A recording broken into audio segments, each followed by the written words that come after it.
todo esse momento mágico acaba, as pessoas vão para suas casas e chega a hora de encarar a realidade.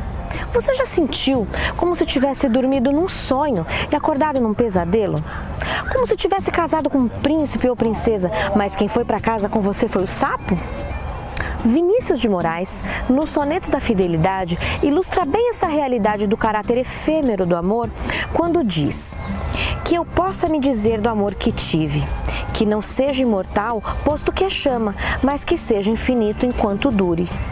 Será mesmo então que o amor necessariamente tem um fim? E o casamento seria então uma instituição fadada ao fracasso?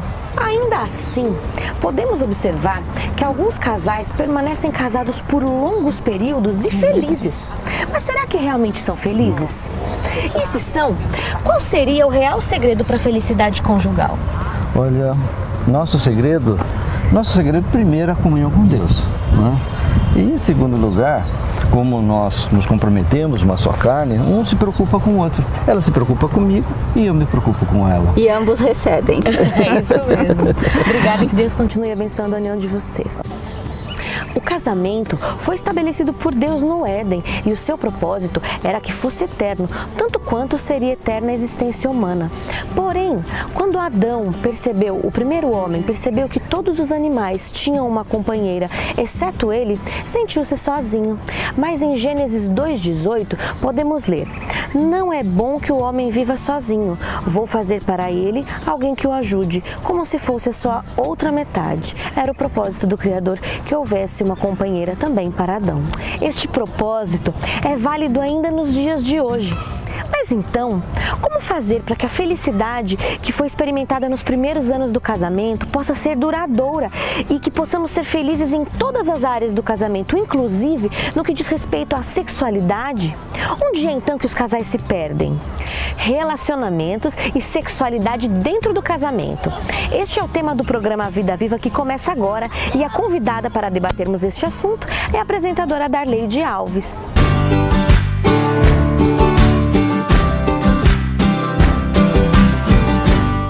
Nós estamos aqui com a Darleide Alves, que é produtora e apresentadora de 2 programas de televisão. Muito obrigada por ter aceito o nosso convite. Obrigada, a alegria é minha, de verdade, obrigada. Darleide, fala pra mim, pra nós, né? Fala qual seria o propósito de Deus para o casamento, por que as pessoas se casam? Essa é uma pergunta interessantíssima, porque de alguma maneira nós temos perdido o foco do significado de casamento. E parece que casar é apenas um status para muita gente, e muitas vezes baseado em romance. E quando casa, a gente descobre que romance não sustenta uma relação. Tem gente que casa para ter uma vida sexual, isso acontece, principalmente entre os cristãos, que têm valores morais mais fortes. Diz assim, não, dentro do casamento eu posso ter uma vida sexual mais livre, eu estou casado e etc. Só que vida sexual também não sustenta casamento. Então casamento tem a ver com aliança, tem a ver com o propósito de Deus para nos ensinar, eu costumo dizer, nos ensinar a ser gente grande. É no casamento que você aprende numa micro-sociedade, né? Numa vida, numa parceria, muito tete a tete, como é que você lida com as diferenças, como você lida com o outro, como você se torna compassivo, misericordioso. Só que casamento muitas vezes perde esse propósito de vista porque nós entramos com argumentos muito egoístas. Eu quero ser feliz, eu quero ter, eu quero ser, mas que o outro me faça. Eu. Sempre né? eu. E em casamento isso não funciona. O foco deveria ser o outro, né? O outro. Caso para fazê-lo feliz, caso para... Pensando sempre... Então, casamento, nesse pensando no outro, é para ser feliz, para fazer feliz, tem que ter essa disposição de olhar melhor para o outro, ter misericórdia do outro, ter compaixão do outro. E você ganha de retorno o que você entrega. Amor, você entrega paciência, você entrega benevolência, você se entrega para o outro. Isso é casamento. Aí tem alguém que vai dizer assim, mas doutora Mariana, Darleide, eu não tenho do outro, eu não recebo do outro. No meu casamento, hoje, eu só entrego, eu só me dou, eu só me faço amar, Sinto enfim. que é uma mão só, Uma mão né? só, não recebo do outro. Então a gente já começa a ter um casamento de mão única que não representa casamento de fato. Casamento no plano de Deus são 2 sendo uma só carne, um só propósito, uma só ideia a respeito do que espera da vida, claro, sem perder a individualidade prioridade, como a gente sempre reforça. E, na sua opinião, a sua experiência aqui, entrevista várias pessoas, que fala sempre sobre relacionamento, estuda muito esse assunto, por que que aquilo que... Vamos supor que a pessoa casou realmente apaixonada, amando, entendendo que era a pessoa correta, por que que isso se perde no meio do caminho? Porque justamente as pessoas mudam, é a primeira coisa, as pessoas mudam. E isso precisa ser considerado num relacionamento. Tem gente que entra num relacionamento e tem N problemas para administrar esse relacionamento. Questões que não consegue atender no outro ou que não é atendido e insiste num num relacionamento que não é produtivo, não é construtivo. E muitas mulheres, principalmente mulheres, Mariana, pensam assim, não, depois do casamento muda. Não, depois do casamento, e a mulher também tem aquela questão maternal de acolher, não, eu vou dar um jeitinho, eu vou dar colo para ele, eu vou dar colo, e as coisas vão mudar, mas não muda, as questões não mudam depois que você assina um papel ou recebe a bênção do líder religioso, enfim, segundo o que você entende sobre casamento. Então, quando nós começamos um relacionamento, ele vai bem, etc, e mudam. Por quê? Porque as pessoas mudam. E outra questão é que nessa mudança, muitas vezes, em vez de nós mudarmos para melhor, nos tornarmos mais excelentes, mais nobres e sermos menos egoístas, nós vivemos num tempo em que as pessoas estão sendo levadas a viver cada vez mais em função de si mesmas. E nesse momento a gente se perde do outro e a gente vive em torno do nosso umbigo e eu quero ser feliz, eu quero ser atendida, então já era. A gente não consegue manter um casamento e um relacionamento feliz quando eu estou entendendo que só eu preciso ser atendida. E essa velha frase, né? Eu mereço ser feliz. Às vezes você não merece porque você não trabalhou para ser. E você acha que existem alguns momentos que são mais críticos? Como a gente deveria agir para tentar evitar os problemas que essas situações podem causar? A primeira coisa é ter conhecimento, né, de que isso é real. Há situações dentro de um casamento em que contribuem para um certo afastamento, vamos dizer, uma necessidade de uma readaptação. E precisa ter conhecimento, as pessoas precisam saber mais sobre relacionamento, precisam ler mais, estudar mais, pesquisar mais. A gente lê tanto sobre tantos temas para fazer provas na vida e passar, fazer curso, testes, enfim. Quando se trata de casamento e relacionamento, parece que a gente vai descobrindo meio na marra, né? Seja o que acontecer, vai o que der e deu. Não, a gente precisa saber que no primeiro tempo de casamento, precisa um tempo de adaptação. As pessoas antes namoravam, beijavam, estavam juntas, sonhando juntas, entrou no casamento, agora vai dormir junta, agora vai sentir o mesmo bafo, agora vai comer a mesma comidinha. Não é só o dia que tá de bom humor, não é de bom humor, a esposa vai amanhecer e ela não está tão bonita como ela sempre estava nos encontros, o marido tá chatinho, mais do que o normal. Então, no início de casamento é uma dessas fases, quando vem os filhos, antes era só marido e esposinha, precisa cuidar quando o filho vai chegar, após a maternidade, como que essa mulher vai lidar com esse filho. É muito comum que os maridos se sintam à parte, se sintam excluídos dessa relação, porque antes era só ele. Não é por imaturidade, é por desconforto mesmo de agora ter que adaptar-se a uma situação nova. E não vem com manual, né, gente? Filho vai nascer e a gente se comporta assim, sente assado. A mãe cheia de tarefas, cheia de pressões, tanto internas como externas. Um bebê no colo e ainda atender marido, atender vida conjugal. A vida sexual normalmente fica afetada. E aí, se esse casal não vai bem, agora pode se romper uma crise, pode surgir uma crise. Se tinha alguma questão embaixo do tapete, agora ela pode aparecer. Quando os filhos são adolescentes, na criação dos filhos, se os pais não trabalham juntos, eles podem rachar enquanto família, porque um dá uma ordem, outro tira a ordem que foi dada. Então, tem muitos momentos em quando esses filhos crescem, escolha de profissão, sempre. Eu diria que o tempo inteiro a gente precisa estar atento, porque as situações se renovam nas relações. A impressão que eu tenho é que os casais se casam e deixam de namorar. Né, o que é errado, né? Ou não seria o ideal, que não saem mais juntos, não conversam, isso provavelmente é uma das origens dos males também, né? Essa é uma verdade. O namoro está invertido. No namoro a situação já está invertida. Hoje no namoro investe-se muito nas sensações e no prazer, inclusive físico. E aí já carrega a atividade que era para o casamento como atividade sexual para o namoro. Então eles já namoram e casam num período em que está tudo muito embolado e muito, confuso no fundamento dessa relação. Quando entra para o casamento, parece que já não tem descobertas, parece que já não tem, motivação, parece que já não investe nisso. Se pelo menos houve relação sexual antes, se estamos falando para um público muito genérico, mas se continua dentro desse casamento, investindo nessa relação, como se investisse um dinheiro no banco, num projeto que pode falir se você não tiver ideia do que está fazendo, pé no chão, conhecimento, aí essa relação tende a crescer, mas se não, tende a falir. Gostei muito da sua comparação. Investimento mesmo, como se fosse uma empresa. A gente se dedica no trabalho, se dedica para os filhos, mas o casamento é uma espécie de empresa, né? A gente deve se dedicar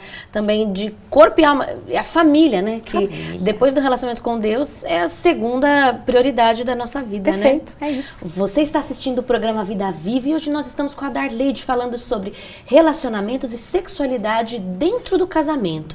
Mas eu vou fazer uma pausa para falar, porque a Darleide escreveu um livro que tem muito a ver sobre o que nós estamos falando hoje aqui, Amor e Cura. Na verdade, eu vou deixar que ela fale um pouquinho. O que te motivou a escrever esse livro, Darleide? A necessidade de muita gente que traz queixas diversas a respeito de dores, traumas, angústias, medo, aflição, e elas trazem fé. Elas dizem assim, Darleide, eu tenho fé, eu peço a Deus, eu frequento uma igreja, eu leio a Bíblia, mas nada muda. E eu não concordo com essa afirmativa. Eu acredito que quando você tem fé, quando essa fé é coerente com a sua prática de vida, você consegue inclusive senti-la permeando, visitando tuas memórias, teus sentimentos, transformando as tuas ideias. Então, este amor é um amor que transforma, é dele que eu falo.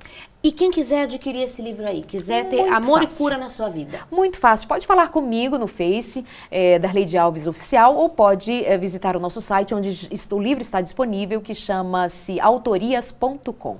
Agora, falando até de amor e cura, vamos imaginar que nós estamos com um relacionamento doente. Nós estamos falando para pessoas que nos assistem que, de repente, podem ter algum tipo de problemas, ou muitos, ou todos os problemas que a gente falou aqui.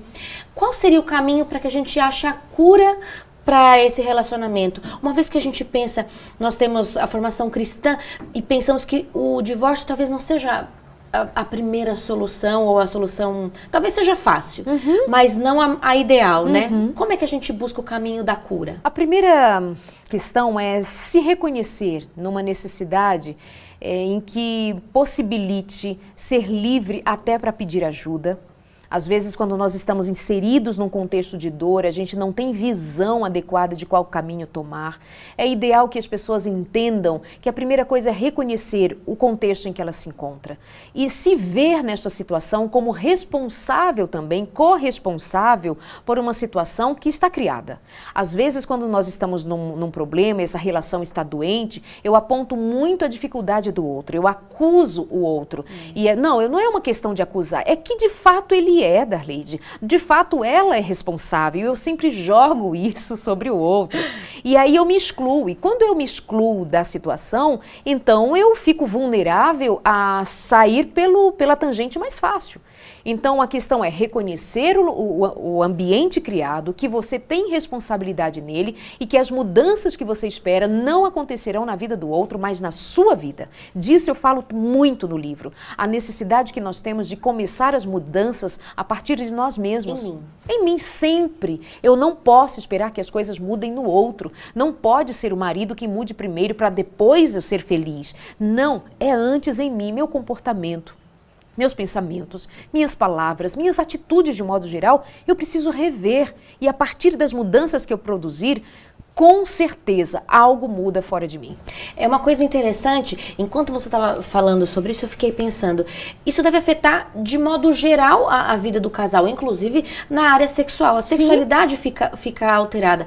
Mais para a mulher do que para o homem, né? Porque o homem, a impressão que eu tenho é que às vezes consegue desconectar, pode até estar não tá tão bem na parte da conversa, do relacionamento, mas ele consegue se relacionar. A mulher não. Como é que você vê essa situação da sexualidade frente a esse casamento que está meio problemático, meio abalado? O sexo, ele aponta para a situação, se ele está ruim, ele vai apontar para situações que estão ruins fora da cama. Fora do sexo. É como se fosse termômetro mesmo. Ele aparece ruim quando muitas outras áreas desse relacionamento não estão sendo atendidas. No caso, especialmente, que você traz essa mulher que se nega ao sexo, quando ela está magoada, quando ela está ressentida. Claro, excluindo questões físicas, questões de saúde, que precisam ser consideradas com certeza sempre. Mas se tem a ver apenas com relação, com sentimento, com emoção, isso lá o sexo apresenta, sabe, algo negativo, uma falta de vontade, falta de libido. Então vamos resolver, vamos levantar e vamos resolver. Vamos conversar, vamos dialogar, vamos fazer uma terapia de casal, vamos buscar ajuda com um conselheiro, vamos fazer alguma coisa. Porque não dá para dizer, não, tem que fazer sexo, se as coisas não estão resolvidas antes. Então vamos começar por aquilo que realmente faz sentido. O que está acontecendo? Falta perdoar esse marido? Falta pedir suporte emocional para esse marido? Falta uma conversa, uma interação?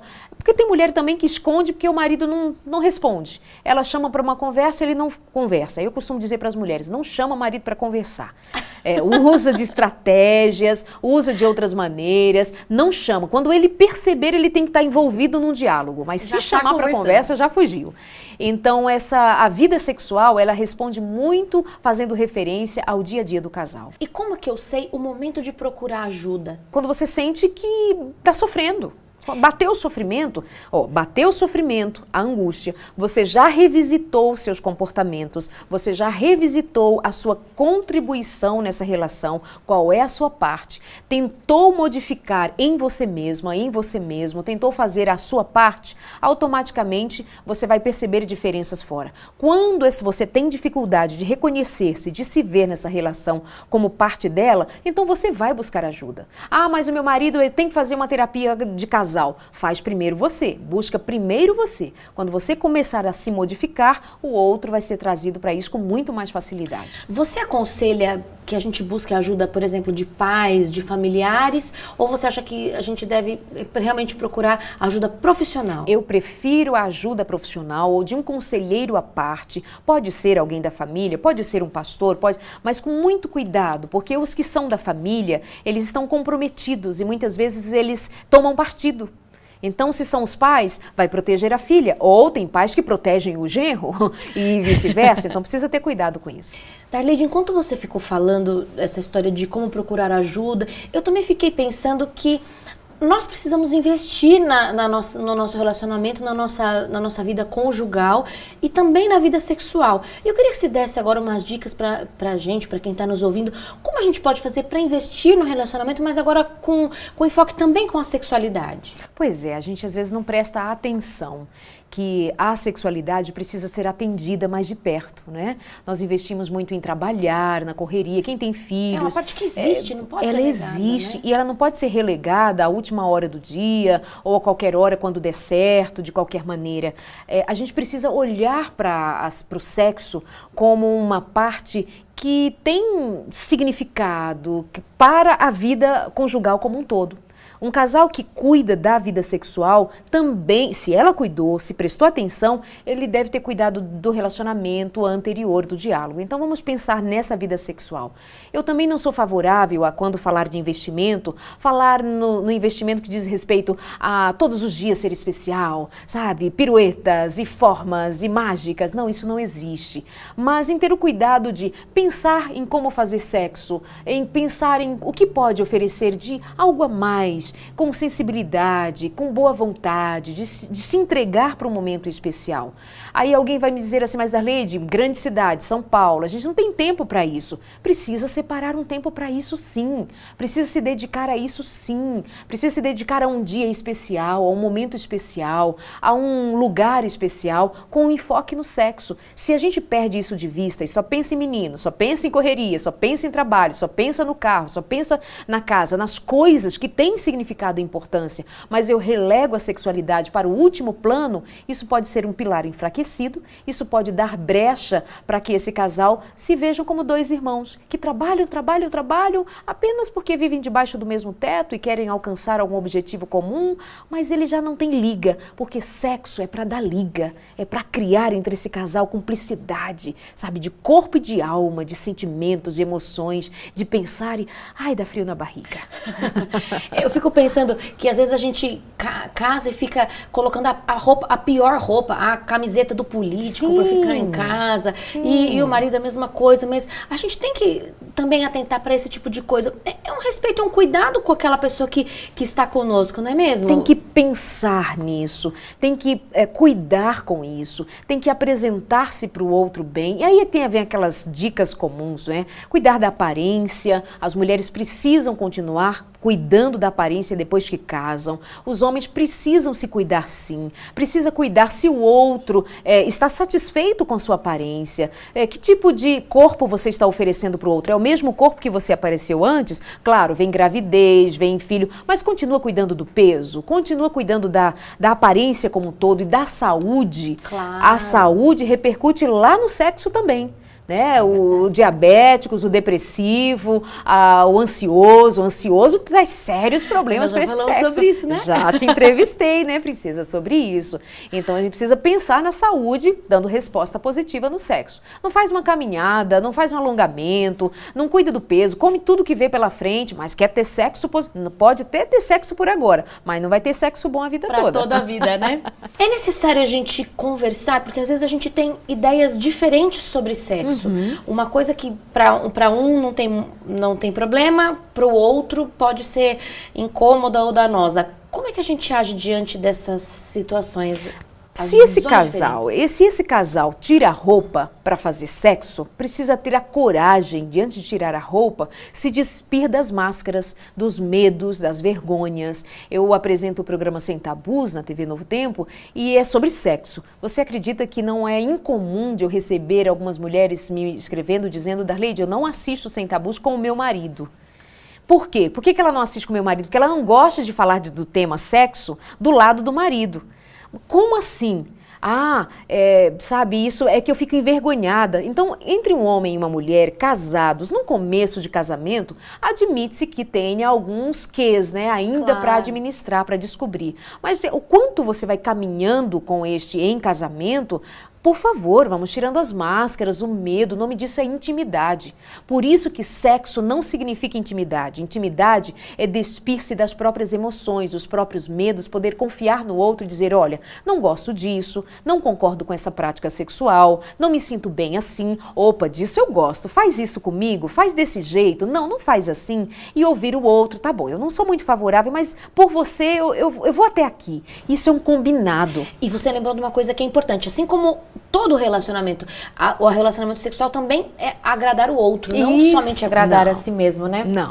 O nosso momento da entrevista está chegando ao fim. Que pena! Eu queria que você deixasse uma mensagem para quem está nos ouvindo e nos assistindo. Então eu vou falar para os casais, né? Faça a sua parte, considere você nesse todo e não somente o outro. Ela não me corresponde, ele não me corresponde. Por favor, pense em você, na sua responsabilidade que tem. Aí eu fecho dizendo uma coisa muito simples, mas é para você pensar. É o seguinte, todo homem tem a mulher que ele faz. Toda mulher tem o marido que ela faz. Faça a sua parte e faça bem. Darleide, como a gente fica feliz de receber você aqui no Vida Obrigada. Viva. Você vai voltar mais vezes aqui bom. conosco, viu? Fale conosco, curta a nossa página nas redes sociais, assista os programas que estão lá, que você não conseguiu assistir até o final, e peça o livro Viva com Esperança. Nós queremos que você tenha mais qualidade de vida nos seus relacionamentos, no seu trabalho, de modo geral. E agora você vai ficar com uma mensagem espiritual toda preparada para você.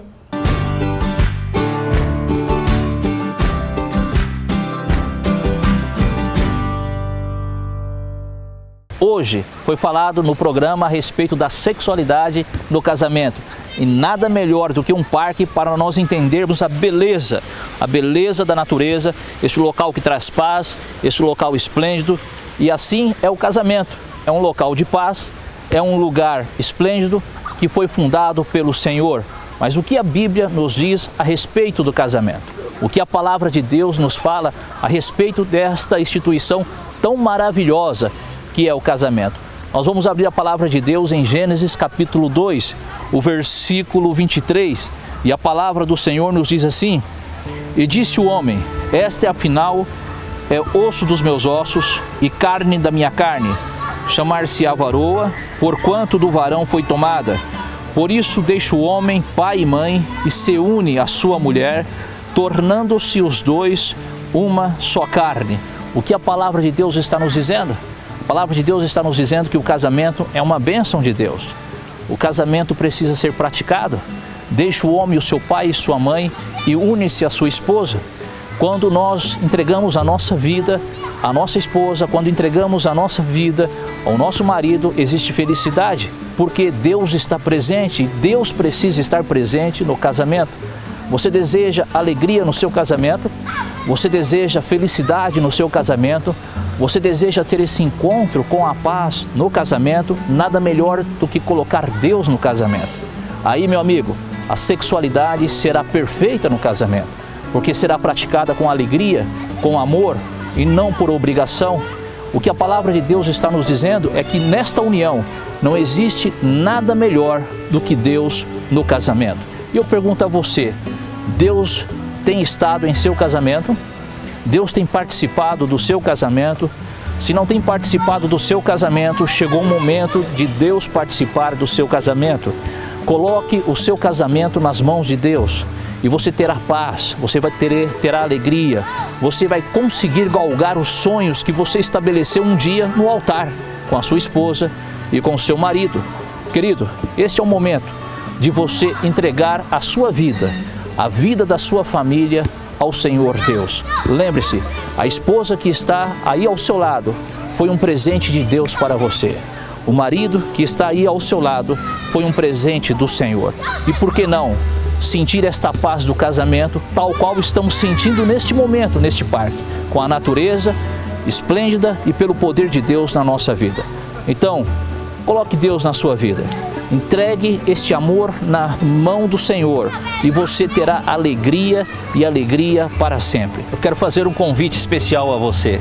E eu sei que você deseja ter alegria e paz no seu casamento.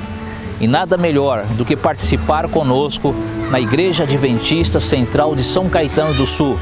Aqui você poderá, pelo poder de Deus, encontrar-se com o Senhor, receber as bênçãos de Deus para a sua vida, participando do louvor ao Senhor e fortalecendo a vida fortalecendo a vida no seu casamento. Eu sei que você precisa, todos nós precisamos, e nada melhor do que comungar com Deus e com os nossos semelhantes para receber as bênçãos do Senhor. Por isso, querido, conheça um pouco a respeito da nossa igreja, a Igreja Adventista de São Caetano do Sul.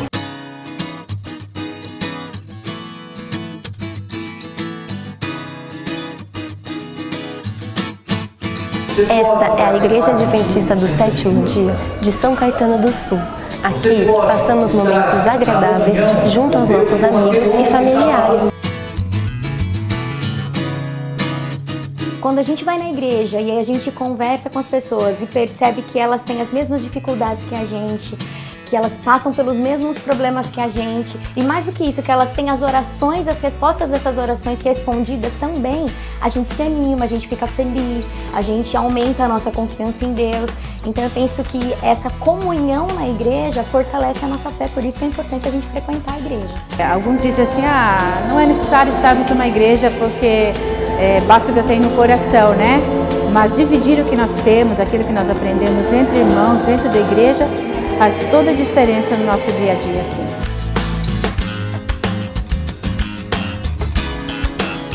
Se você, assim como eu, prefere bons programas, traga seus amigos e venha nos conhecer. Nosso foco principal é estarmos mais próximos de Deus e cuidarmos de você e da sua família. Aqui, nós oramos, cantamos e estudamos a Palavra de Deus.